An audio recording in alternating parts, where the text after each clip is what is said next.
أعوذ بالله من الشيطان الرجيم. Dan kitab ini atau kutaib ini jemaah sekalian disusun oleh Al-Syekh Al-Islam Al-Mujahid Al-Mujaddid Al-Imam Al-Allamah Al-Syekh Muhammad At-Tamimi rahimahullahu ta'ala rahmatan wasi'ah. Masih ingat dengan nama ini jemaah? Hah? Masih ingat? Allah. Nah, beliau yang karang kitab apa? Matan apa? Sebelumnya kita bahas Al-Usul Tsalatsa. Beliau yang karang matan apa? Sebelumnya juga kita bahas baru-baru kemarin. Apa bawa Abu Zaidan? Nah, Abu Zaidan hijau. Al-Qawaid Al-Arba'ah. Al-Qawaid Al-Arba'ah, 4 kaidah. Nah, di dalam memahami kesyirikan. Baik. Di dalam kitabnya jemaah sekalian, beliau menyebutkan ada 10 pembatal keislaman. Tadi kita katakan bahwasanya pembatal keislaman itu sangat banyak. Baik, kenapa beliau sebutkan hanya 10 di dalam matanya ini jemaah? Beliau sebutkan alasannya di akhir matanya. Apa kata beliau? Karena 10 inilah yang paling sering terjadi, yang paling sering dilakukan di zaman beliau. Artinya beliau bukan ingin membatasi hanya 10 saja pembatal keislaman, tidak. Akan tetapi apa jemaah sekalian, 10 inilah yang paling sering terjadi dan dilakukan di zaman siapa? Penulis rahimahullahu ta'ala. Baik, kita baca matanya jemaah sekalian. Kata beliau, Bismillahirrahmanirrahim. Ada yang punya matanya? Nah, kata beliau, Bismillahirrahmanirrahim. I'lam anna nawaqid al-Islam 10 nawaqid. Setelah beliau mengucapkan Bismillahirrahmanirrahim, beliau mengatakan, I'lam, ketahuilah bahwasannya nawaqid al-Islam, pembatal keislaman itu 10 nawaqid. Ada 10 kata beliau. Sekali lagi jemaah sekalian, 10 ini bukan bermaksud lil hasad. Apa hasad? Pembatasan. Bahwasanya itu saja yang membatalkan keislaman seseorang, tidak. Akan tapi kata para ulama, kenapa beliau menyebutkan ada 10 saja di dalam kutaibnya ini jemaah sekalian? Dengan 2 alasan. Alasan yang pertama, seperti yang kita sampaikan tadi jemaah sekalian, inilah yang paling sering terjadi di zaman beliau rahimahullahu ta'ala. Alasan yang kedua jemaah sekalian, 10 inilah yang disepakati oleh para ulama al-mutaakhirin atau al-mutaqaddimin wal mutaakhirin. 10 inilah yang disepakati oleh para ulama yang terdahulu dan yang kontemporer. Nah, artinya masih ada yang lain jemaah sekalian pembatal keislaman, tapi bisa jadi di sana jemaah sekalian masih ada perselisihan para ulama tentang pembatal keislaman tersebut. Namun yang 10 ini jemaah sekalian sepakat para ulama, atau dalam kata lain apa? Ijma'. Tapi ijma' itu lebih tinggi derajatnya daripada sekedar sepakat. Paham ikhwan? Nah, baik, kalau kita perhatikan jemaah sekalian, beliau mengawali matanya ini dengan kata apa? La. Setelah bismillah, i'lam. Ini mengingatkan kita kembali tentang matan-matan yang dulu kita bahas. Al-Usul Tsalatsa, kata i'lam banyak atau tidak? Banyak. Al-Qawaidul Arba'ah, kata i'lam banyak atau tidak? Banyak. Laris di kitab-kitab beliau kata i'lam ini jemaah sekalian. Baik, siapa yang masih ingat jemaah sekalian apa arti kata i'lam itu? Itu secara bahasa Arab. Tapi ada makna dalam dari kata i'lam ini jemaah sekalian. Apa itu? Ayo, apa Furqan? Apa? Penegasan? La. Kata para ulama, maknanya jemaah sekalian, pelajari, pahami, yakini. Apa itu? Pelajari, pahami, yakini. Dan ketahuilah jemaah sekalian, para ulama kita menggunakan kata i'lam ini, atau secara umum orang Arab jemaah sekalian, ketika mereka menggunakan kata i'lam ini untuk menyampaikan sesuatu yang penting. Kalau tidak penting, tak perlu pakai kata i'lam. Misalkan anak sekarang cari Abu Hilal, anak tanya Abu Zaidan, i'lam, apa kata di mana jemaah? Bahasa Arab di mana? Apa bahasa Arabnya di mana? Aina? Aina? Nah, i'lam Abu Zaidan, aina Abu Hilal? Perlu seperti itu? Nggak perlu. Kecuali Abu Hilal yang memang orangnya penting, ya boleh. Barakallahu fiik. Nah, tidak perlu jemaah sekalian. Jadi kata ilam itu jemaah sekalian hanya digunakan untuk sesuatu yang menyampaikan sesuatu yang penting. Dan secara umum jemaah sekalian, ketika kita belajar agama Allah, mempelajari Al-Quran, mempelajari hadis Rasulullah SAW, itu semestinya kita mempelajarinya dengan serius. Jadi kita memperhatikan dengan baik. Karena apa? Kata para ulama, ingat ini. Kata para ulama, di situ ada pengagungan atau bentuk pengagungan kepada Allah Subhanahu wa taala. Coba lihat orang-orang yang ada di bangku sekolahan jemaah, bangku perkuliahan.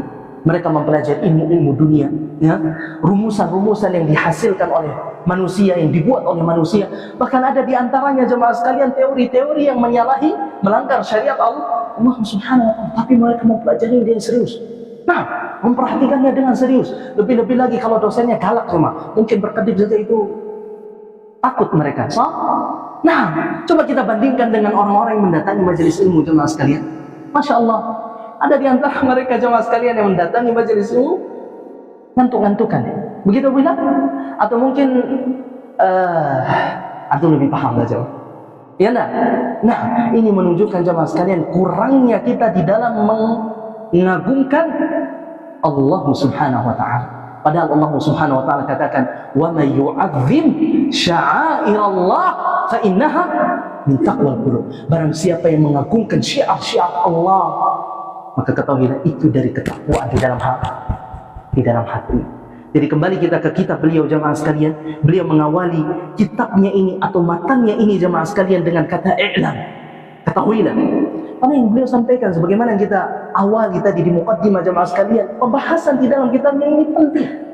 Bayangkan jemaah sekalian, seorang muslim, seorang mukmin, kalau dia lakukan pembatal-pembatal keislaman ini apa? Dia keluar dari Islam. Penting atau tidak ini jemaah dibahas? Penting. Nah, kemudian dia katakan al-awwal. Apa arti kata al-awwal Pak Rahman? Hah?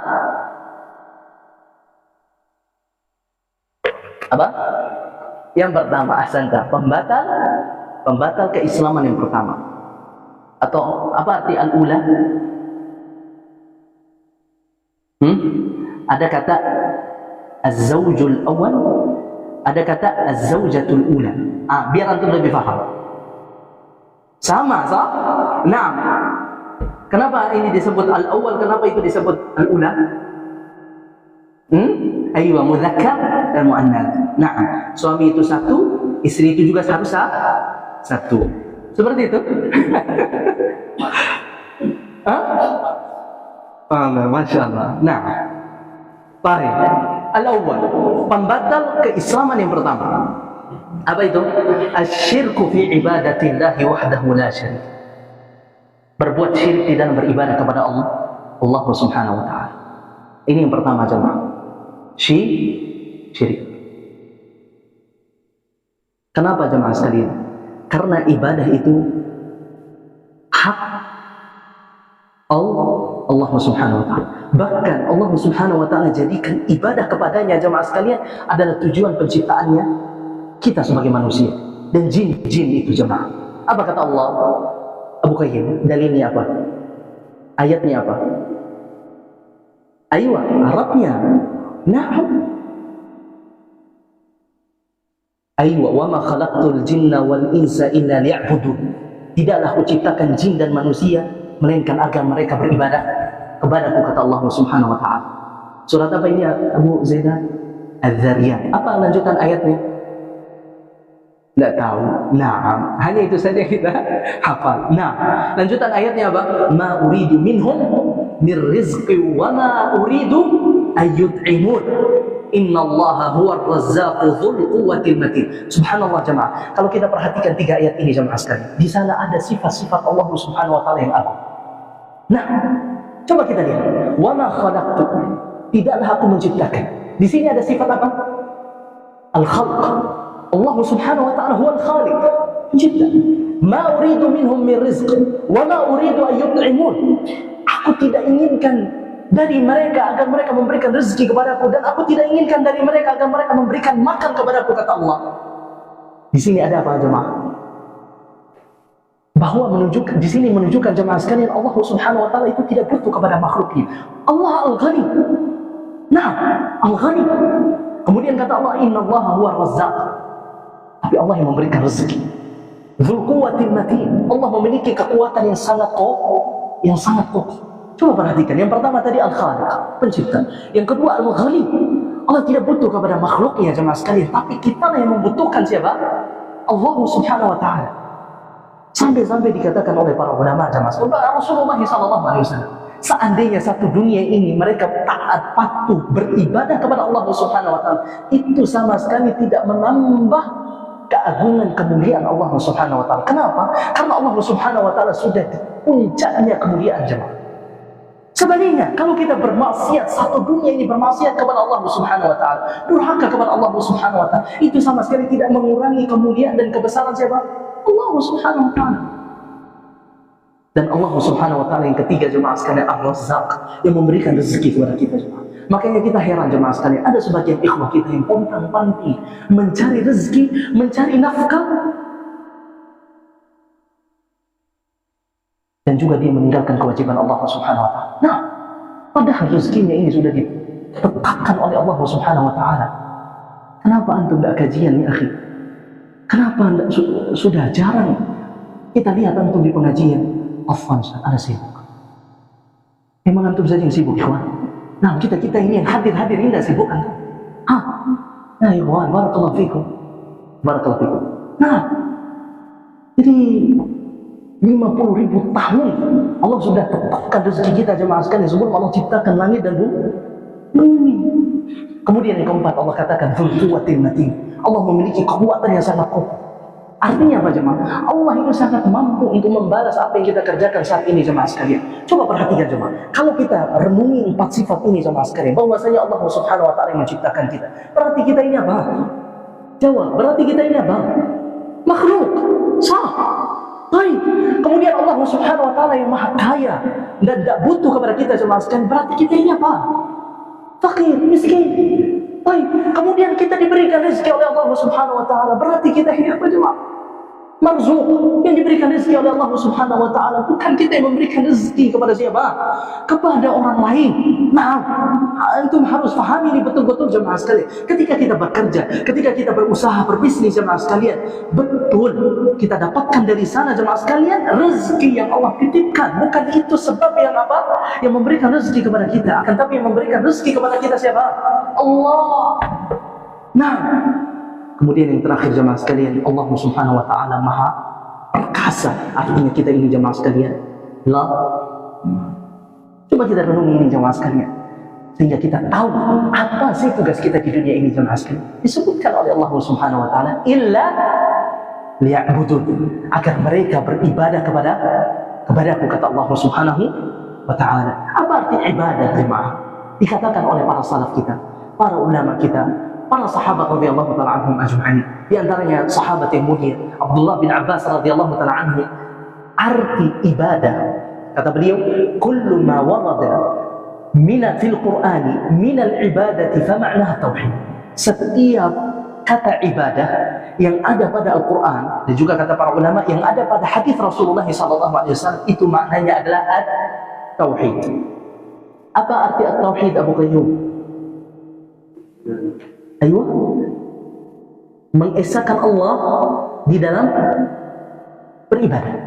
Kita mengimani bahwasanya Allah Subhanahu wa taala satu-satunya zat yang kita sembah, dan kita memurnikan ibadah itu hanya untuk siapa? Allah Subhanahu wa taala. Itulah ibadah dan itulah tauhid. Nah, Pak Irwin, apa itu ibadah?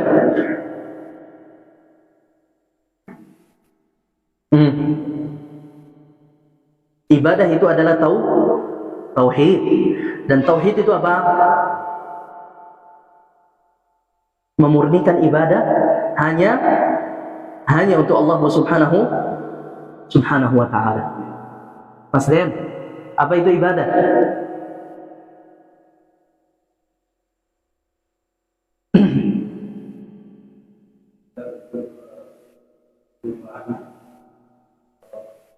Segala bentuk apa? Ayo.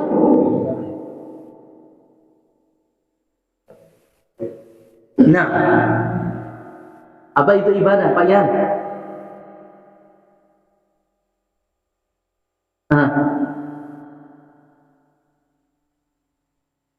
Apa itu ibadah, Pak Yan? Ibadah itu adalah tauhid. Apa itu tauhid? Abu Yusuf?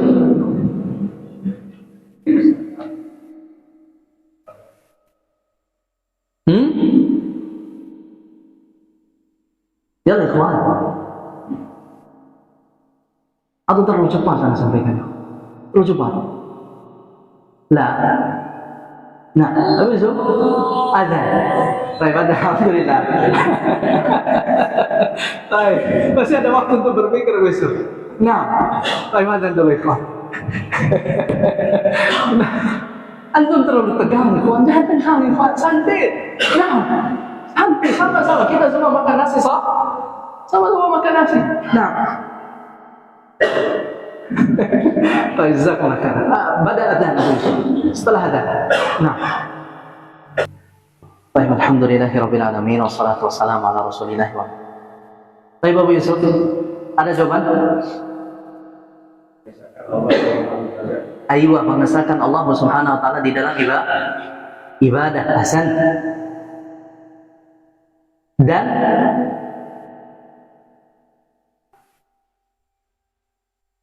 mengesahkan Allah Subhanahu wa taala di dalam ibadah. Baik, sekarang Abu Yusuf, kalau ada orang yang beribadah kepada Allah, salat dia untuk Allah Subhanahu wa taala, zakat dia untuk Allah Subhanahu wa taala, sembelih dia untuk Allah Subhanahu wa taala, tapi kadang-kadang dia berikan ibadah itu kepada selain Allah, apakah dia termasuk orang yang beribadah kepada Allah? Tidak. Berarti dia orang musyrik. Nah, orangnya ibadah jemaah sekalian, bukan hanya dia beribadah sembah Allah saja, tapi dia memurnikan ibadah itu hanya untuk Allah Subhanahu wa taala. Lebih-lebih lagi jemaah sekalian, kalau ada orang yang tidak menyembah Allah, ada yang lebih parah lagi, orang yang tidak percaya adanya Tuhan, seperti orang-orang ateis, komunis. Nah, itu mereka orang-orang kufur yang paling buruk jemaah sekalian. Kekufuran ada tingkatannya jemaah sekalian, dan yang paling buruk itulah mereka jemaah sekalian. Nah, orang yang beragama selain agama Islam saja sudah sangat buruk, apalagi mereka. Baik, apa rahasianya jemaah sekalian? Kenapa Allah Subhanahu wa taala meridhai hanya agama Islam saja? Bukankah yang diridhai oleh Allah Subhanahu wa taala hanya agama Islam? Apa rahasianya jemaah? Aywa asal. Karena hanya agama Islam jemaah sekalian ada prinsip di sana jemaah sekalian, yaitu peribadatan itu hanya kepada Allah Subhanahu wa taala. Adapun agama yang lainnya jemaah sekalian, mereka mengajarkan peribadatan kepada selain Allah. Allah ada di dalam agama-agama lain beribadah kepada Allah, tapi juga dia mengajarkan beribadah kepada selain Allah Subhanahu wa taala, sehingga mereka lupa kepada Sang Pencipta mereka, lupa kepada yang memberikan rezeki kepada mereka, lupa kepada Zat yang Maha Kaya dan yang Zat yang memiliki kekuatan yang kokoh. Makanya kata Allah Subhanahu wa taala di dalam Al-Qur'an, "Innad dina 'indallahi Islam." Sesungguhnya agama yang diridhai oleh Allah hanyalah Islam. Kenapa jemaah? Karena hanya di dalam Islam tadi jemaah sekalian ada ajaran asasi tadi, yaitu apa? Peribadatan itu hanya kepada Allah. Dan yang kedua apa jemaah sekalian? Ini penting ini. Ibadah itu harus mengikuti petunjuk manusia yang paling mulia, yaitu Rasulullah SAW. Ini dua prinsip asasi di dalam agama kita jemaah sekalian. Nah, makanya agama yang lain tidak diridhai oleh Allah Subhanahu wa taala. Wa may yabtaghi ghairal islami dinan falai yuqbal minhu. Siapa yang mencari agama selain dari agama Islam, maka Allah Subhanahu wa taala tidak akan terima darinya. Falai yuqbal minhu. Wa huwa fil akhirati minal khasirin. Dan dia nanti di akhirat termasuk orang-orang yang merugi. Kenapa mereka merugi jemaah? Karena mereka yakini mereka yakini jemaah sekalian, selama mereka dahulu di dunia, mereka itu sudah berbuat baik, melakukan amalan ini itu. Makanya orang-orang kafir juga mereka bersedekah, tapi ternyata di akhirat mereka bangkrut. Kenapa? Karena tadi tidak beragama dengan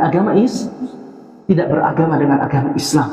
Makanya seseorang yang ingin masuk Islam jemaah sekalian, maka mereka harus mengikrarkan ikrar. Dua syahadat. Yang pertama apa? Asyhadu an la ilaha illallah wa asyhadu anna Muhammadar Rasulullah. Asyhadu an la ilaha illallah. La ilaha illallah jemaah. Apa artinya la ilaha illallah? La ma'budu bihaqqin illallah. Tidak ada sesembahan yang benar yang berhak untuk disembah kecuali Allah Subhanahu wa taala. La ilaha illallah. Kata Rasulullah sallallahu alaihi wasallam ketika beliau mendengarkan azan, asyhadu an la ilaha illallah. Apa kata Rasulullah? Kharajta minan nar. Engkau telah terbebas dari api neraka. Nah, ini la ilaha illallah jemaah. Engkau telah terbebas dari api neraka. Kata Rasulullah sallallahu alaihi wasallam di dalam hadis yang lainnya jemaah, man qala asyhadu an la ilaha illallah wahdahu la syarika wa asyhadu anna Muhammadan abduhu wa rasuluh. Barang siapa yang mengatakan aku bersaksi bahwasanya tidak ada ilah yang berhak untuk disembah kecuali Allah Subhanahu wa taala semata, dan aku bersaksi bahwasanya Muhammad adalah hamba Allah dan utusannya, wa anna Isa abdullah, dan aku bersaksi bahwasanya Isa adalah hamba Allah, wa banu amati, dan anak dari hamba Allah. Siapa yang masuk hamba Allah di sini? Maryam. Jadi hamba jamaah sekalian, budak. Untuk laki-laki itu apa namanya? Abdul. Kalau untuk perempuannya apa? Amatun. Nah, jadi kalau antum ingin namakan anak perempuan antum dengan amatullah, bagus. Artinya apa itu? Abdullah. Bukankah nama yang paling dicintai oleh Allah Subhanahu wa taala ada dua? Abdullah dan Abdurrahman. Kalau untuk perempuan jangan antum pakai Abdullah. Nah, pakai dia apa? Amatullah. Nah, wabnu amati kata Rasulullah, dan dia anak dari hambanya, wa kalimatuhu alqaha ila Maryam, dan kalimatnya itu disampaikan kepada Maryam, wa ruhun min, dan roh itu darinya. Dari siapa itu? Allah Subhanahu wa taala. Wa annal jannata haqq, dan barang siapa yang bersaksi bahwasanya surga itu hak, wa annan nar haq, dan neraka itu hak. Apa kata Allah? Apa kata Rasulullah sallallahu alaihi wasallam? Adkhalahu Allah. Ini pentingnya tauhid jemaah. Adkhalahu Allah. Allah memasukkannya min ayyi abwabil jannati tsamaniyati syi' aw sya'a, dari pintu surga yang 8 yang mana ia senangi jemaah. Subhanallah. Luar biasa. La ilaha illallah. La ilaha illallah. InsyaAllah ta'ala jamaah sekalian, mudah-mudahan kajian Nawaqidul Islam ini kita lanjutkan di pertemuan selanjutnya insyaallah ta'ala. Jadi semoga anda berharap ini jamaah sekalian, makan itu ada di tengah-tengah tuh tipis jamaah sekalian, 1 halaman saja, atau kalau orang jual di sana mungkin 2 halaman, 3 halaman, karena hanya 10 saja jemaah. Nah, insyaallah ta'ala, mudah-mudahan ada manfaatnya jemaah sekalian apa yang kita kaji malam hari ini. Sallallahu ala Nabi Muhammad, subhanakallahumma bihamdika, asyhadu an la ilaha illa anta astaghfiruka wa atubu ilaika. Wassalamualaikum warahmatullahi wabarakatuh.